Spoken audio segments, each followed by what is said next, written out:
ก็บเกี่ยวเข้าสำเร็จเขาก็จะพาน้องเป็นปกติเนาะแต่ละปีจะมีเทื่อหนึ่งที่พาน้องรวมบ้าน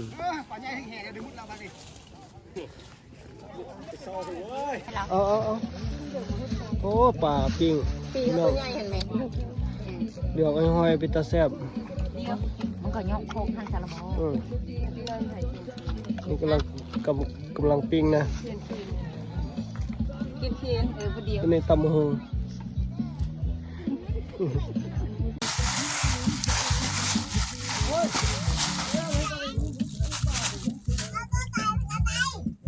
มาเด้อบนรถล่าสุกแล้วได้สองชิ้นวะมี2 ชิ้นเลย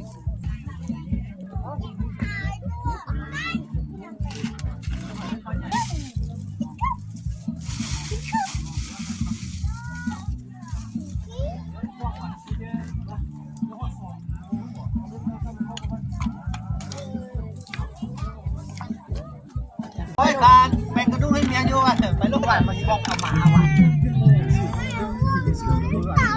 มันเป็นหมา ไปนั่งภาษาดินอันอื่นมา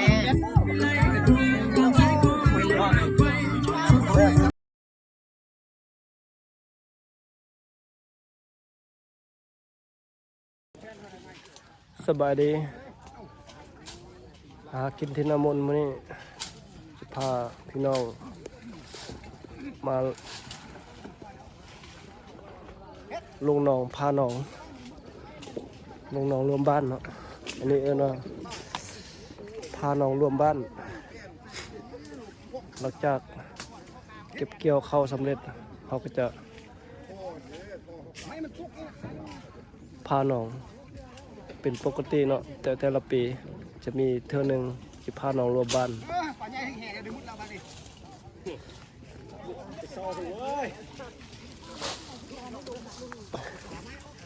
ขึ้นบ้านน้ำมนต์คือเก่านี่นะบ้านน้ำมนต์เนาะเป็นหนองรวมบ้านน้ำมนต์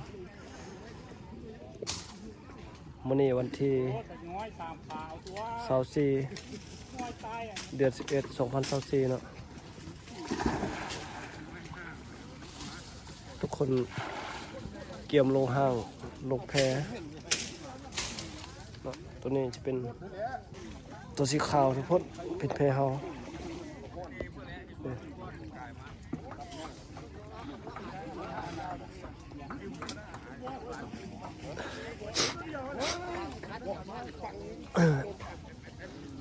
เป็นหนองปลาธรรมชาติหนองธรรมชาติปลาก็จะเป็นปลาธรรมชาติ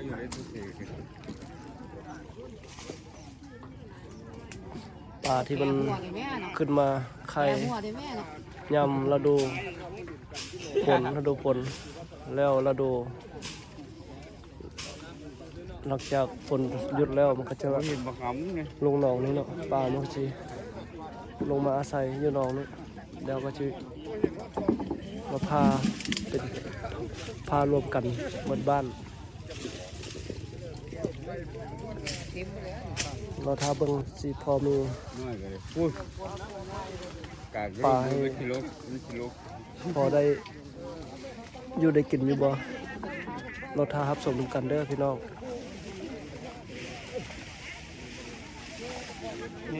กระดูกตัวนี้ก็มุดน้ำเลยนะ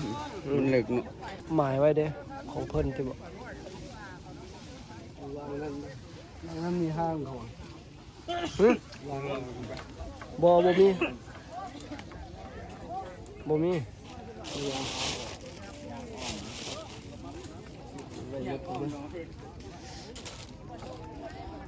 ไปมัดไว้รถ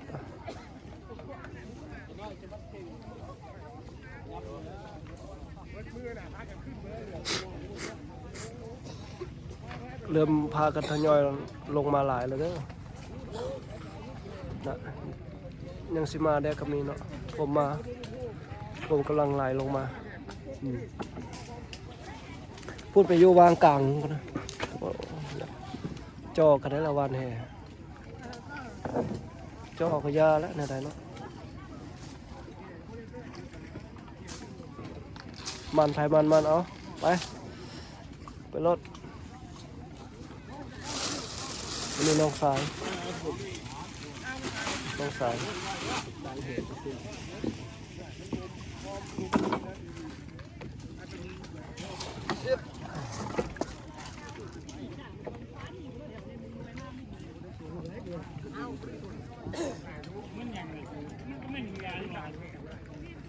กับปี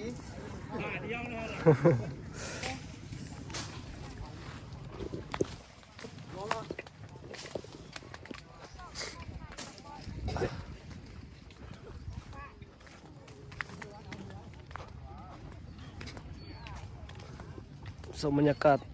ยามเศร้า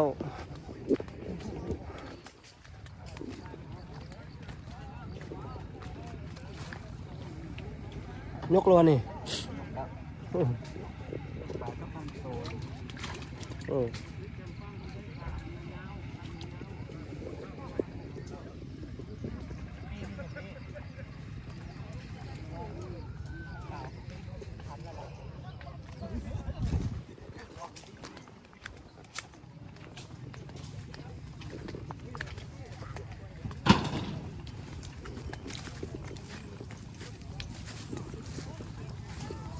โอ้อยู่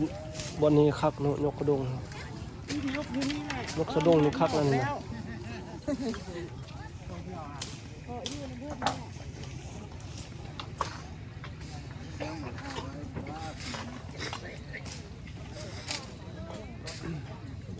เราท้าหับส่งกันเด้อมวนแหละมันนี่นะ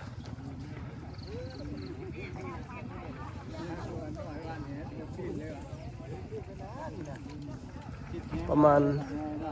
รอท่าอีกจักหน่อยเวลาสักประมาณ8:30 หา 9 โมงจังสิเริ่มพากัน ปั๊บเขาเรียกกันว่าปั๊บแล้วก็ขี่มาล่านะ เริ่มพากันว่านแหยังบ่ฮอดเวลาเพิ่นยังบ่อนุญาตให้พากัน คันกูมาฮอด2 ปี ว่านแหหรือว่าทอดแหเทื่อเนาะต้องรอท่ากันยาวเป็นระบบรอเป็นเวลาถึงเวลาแล้วเราจะค่อยลงพร้อมกันอันนี้ให้กาเกียม หายด้วยเห็นบ่มันยุ่ง กาเกียมไว้ท่า ลาหมดนั่น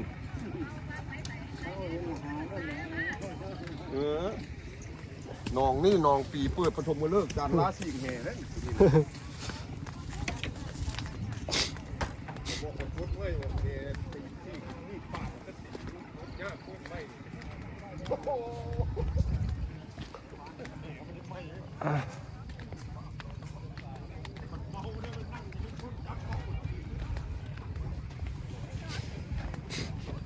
เริ่มพากันทยอยลงมาหลายแล้วเด้น่าจะเต็มหนองคนแล้ววันนี้นะเอ้าเป็นอะไรหัวหน้าโอ้ย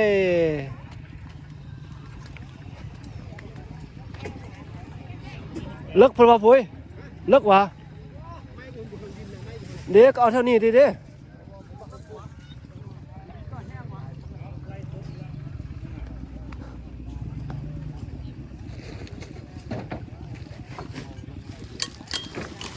ปลาตกแล้วดิ้นออกแล้ว บอกให้ปล่อย โอ้ยบ่าวะโอ้ย เจ้าว่าบ่เฝ้าให้เอา รอท่าเวลาพร้อมกันเด้อ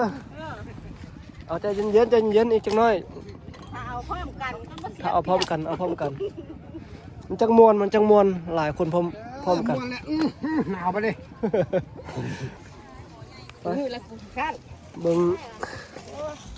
ผลงานเขาวานมาได้ระยะหนึ่งเด้พอได้อยู่ได้กินอยู่ได้พี่น้องปลาก ำลัง ขาว กินกำลังแกงนอปีปลานี่บ่ไรก็มาโลด ปลาธรรม โดน ชาติ บ่ไร นี่ อยู่ แหละ พี่แจพี่โรงเรียนหัวที่แม่มึงก็ได้ นี่นั้นทีมงานเด้กำลังพากันปิ้งกินนี่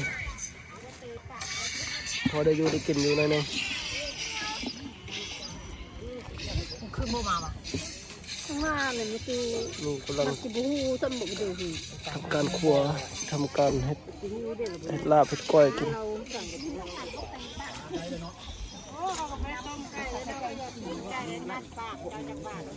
โอ้ยก บ่กินบ่กินเบียร์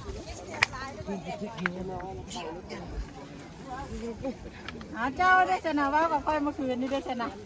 เมื่อคืนมากินได้เบียร์นะตั้งใจหาปลาเลยปลามันชิข้าวนี่กูบุกไปกูแบบ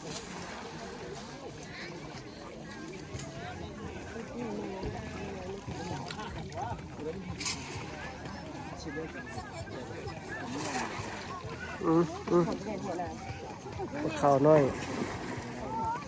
ปลาข้าวกองนี่แค่อย่างกินแซ่บ ลาบ ได้ปลาหวานเราซื้อเข้าเราไปใส่ขอครับเลี้ยงสองให้แสนแปดเพื่อนห้าพาเนี่ยนี่เป็นสิ่งที่แพร่เพื่อนนี่ก็นะเพื่อนบ้านเราบ้างไหม สลาจะเป็นปลา เพื่อได้ปลาข้อยง่าย ปลาขาวปลากดปลาขะแยงเนาะแล้วก็ปลาคอปลาดุกเป็นปลาธรรมชาติปลาขาวนา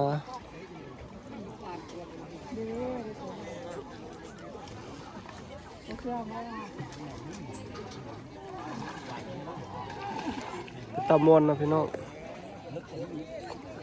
ลงกันหลายคนอันนี้เป็นตามวน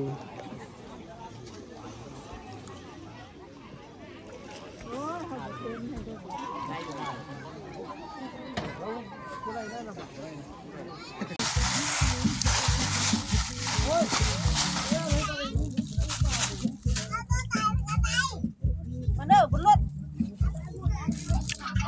ล่าสุกแล้วได้ยิงสองชิ้นวะ มี2ชิ้นเลย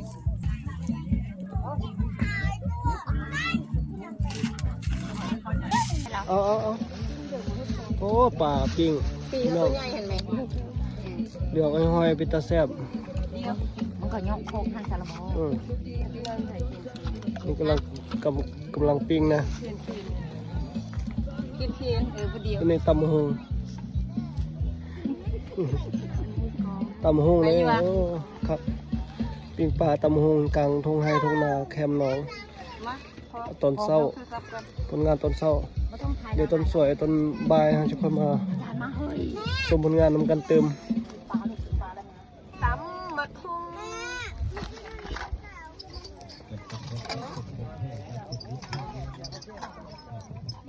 ปิ้ง เพลง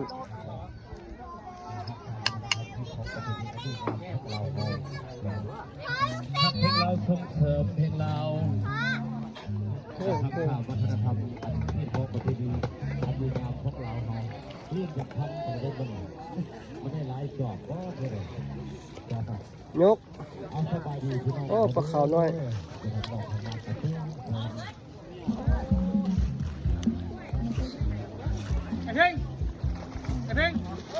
เอาขึ้นไปแล้ววะนี่นะเจ้าชิลงมาอีกวะอะไรเจ้าชิลงมาวะขึ้นมาเขาจะไปไหนได้เลยโบได้หรอวะเดี๋ยวเขาจะไปไหนมาเลย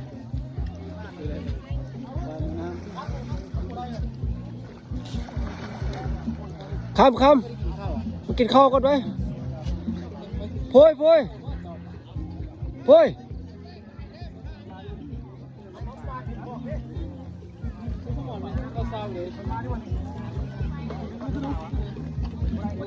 กินข้าวก็เด้อกินข้าวเด้อเป็นปลาสุกแล้วเด้อ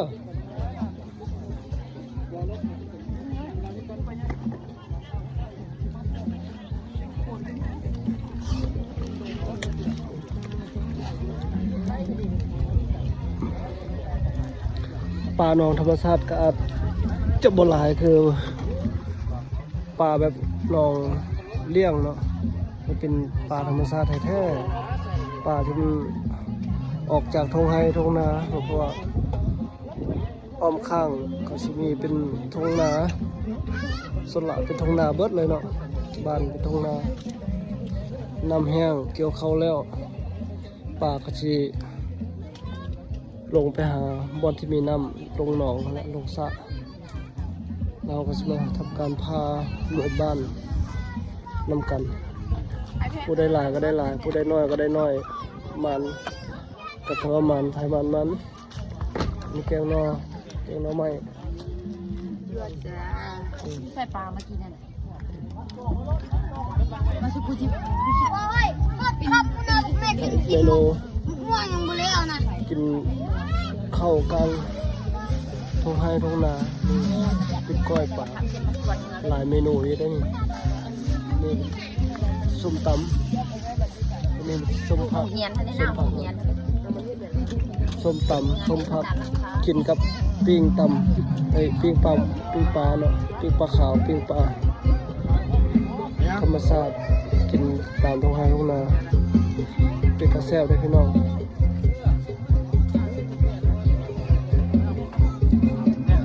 ตามมวนหลายคนหากินน้ำกัน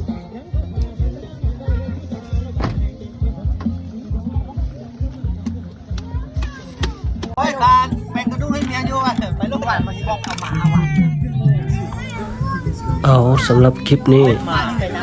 ก็จะขอจบไปเพียงเท่านี้นะก็ขอขอบใจทุกท่านที่เข้ามารับชม